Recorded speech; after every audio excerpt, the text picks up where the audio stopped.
In this 4-part series, get an inside look on the making of one of the most anticipated titles in gaming history. This is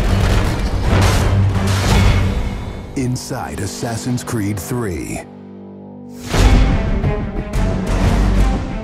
Ever since Europeans arrived in North America, they had been involved in shipping goods back and forth across the Atlantic Ocean.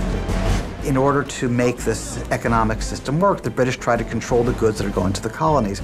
And it was those goods coming back and forth which made a few places on eastern North America important.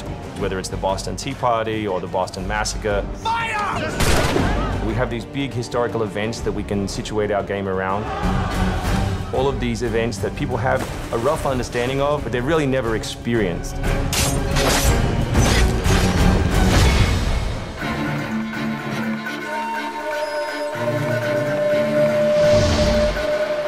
We had to go back and get our historian to find us accurate maps from the era of what Boston and New York looked like. These are actual replicas of the cities. If you're familiar with those cities, you should have that sort of eerie feeling of finding familiar sights. We really wanted to push the animations and just make it look like it's a real living world. As you walk through the crowd, you'll also see animals in the streets. They'd have a pig, they just clip his ear in a certain way, and they'd let him go in the street. And then he'd eat garbage, and then when it was time to eat the pig, you'd go and find your pig, and you'd slaughter it and eat your pig. We've got a lot of new ingredients that just bring a new, fresh feeling to the gameplay inside of the cities.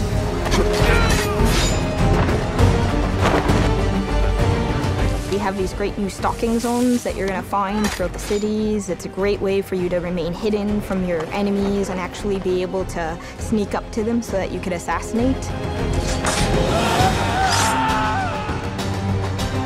We've got this amazing dynamic weather system in, so we can see not just the time of day passing, but also going in and seeing the same environments, not just in the summer, but in the winter as well. Even though it's a much more condensed area in the city, you actually have to be more careful. There will be carts moving past, so as you're running along the buildings, escaping some snipers, you'll be able to just dive off into a hay cart that's driving past. You'll be able to jump out of that, free run quickly through the streets, through a building, and jump out the other side. See people inside freaking out as you run past through their kitchen.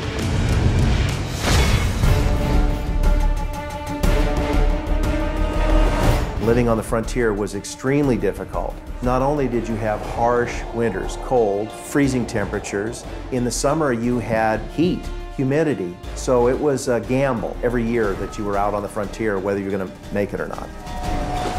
For AC3, the biggest difference is just having access to the frontier. So this huge wilderness area that you can sort of explore at your own pace. It's a forest, the navigation in a very new environment, and a very organic environment as well. In the frontier, you'll be able to navigate through deep snow, but also snow does impact your gameplay. It will slow down you as well as your enemies. Once we decided that we were going to build the frontier, we realized obviously we need to populate that area. So animals became a very big deal. We have over 24 different species of animals in the game. There's an entire hunting loop that you can engage in. Whenever you're building elements such as animals, you're halfway trying to be real and halfway trying to fulfill that fantasy of what people expect. One of the great new features we have in the frontier is the new tree running. Connor being really fluid and being able to navigate through the trees. The frontier is really our new playground.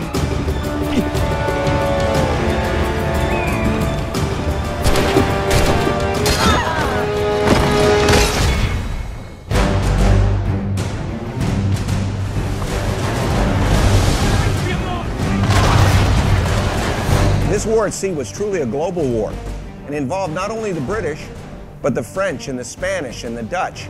Naval engagement of that period was all about closing the distance. Boarding is the end game. You've got to be able to close with the enemy, get alongside, then get on board to steal his ship. You want to take that ship intact if you can, because that's where you get your prize. The prize is whatever is on that ship that you want. Naval warfare was absolutely decisive to success in the American Revolution. Commerce comes by sea, at the same time invaders come by sea. You control the sea and you control the conflict. It's a huge part of the historical period. The Revolution is won pretty much at Yorktown by a blockade of ships. You know, we can't ignore this part of the history. This is critical. this is something that we have to do. We started a whole team up just to specifically focus on the naval experience. Naval combat has been a huge challenge. The technology of the wind, the water simulation has been a massive undertaking for the team. Initially, we didn't even think it was feasible because it's a big moving structure. It's a full simulation on high seas where Connor is controlling a ship, he's controlling a crew as well, so he's kind of the master and commander on the ship. Very exciting. I mean, you are on a moving vessel that is very much part of the sea itself. This is something that we wanted to engage in and build for the game. That was a huge challenge that we set ourselves and actually turned out pretty good.